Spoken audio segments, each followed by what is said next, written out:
پاگل کے مال پر زکوٰۃ کا کیا حکم ہے؟ چنانچہ اگر پاگل نصاب کا مالک ہے تو اس کے مال پر زکوٰۃ واجب نہیں ہے۔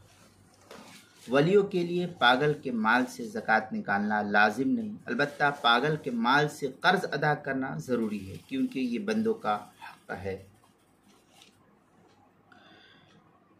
بدائع الصنائع میں ہے وَمِنْهَا الْعَقْلُ عِنْدَنَا فَلَا تَجِبُ الزَّكَاةُ فِي مَالِ الْمَجْنُونِ جُنُونًا اصلیًا۔ یہ بدائع الصنائع کی عبارت ہے، جلد نمبر 2 صفحہ نمبر 5، جو HM سعید کراچی پاکستان کا چھپا ہوا نسخہ اس کے لیے۔ فتاوی شامی جلد نمبر 2 صفحہ نمبر 258، البحر الرائق جلد نمبر 2 صفحہ نمبر 202، فتاوی ہندیہ جلد نمبر 2 صفحہ نمبر 172 پر اس کو نقل کیا ہے۔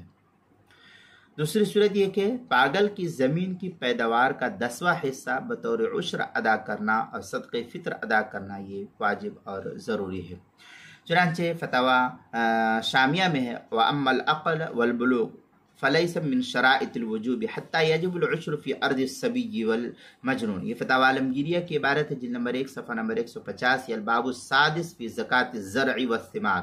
فتاوی شامی جلد نمبر 2 صفحہ نمبر 326، باب العشر، جو HM سعید کراچی پاکستان کا چھپا ہوا نسخہ اس کے اندر۔ فتاوی تاتارخانیہ جلد نمبر 2 صفحہ نمبر 330، کتاب العشر، جو ادارۃ القرآن کراچی پاکستان کا چھپا ہوا نسخہ اس کے اندر۔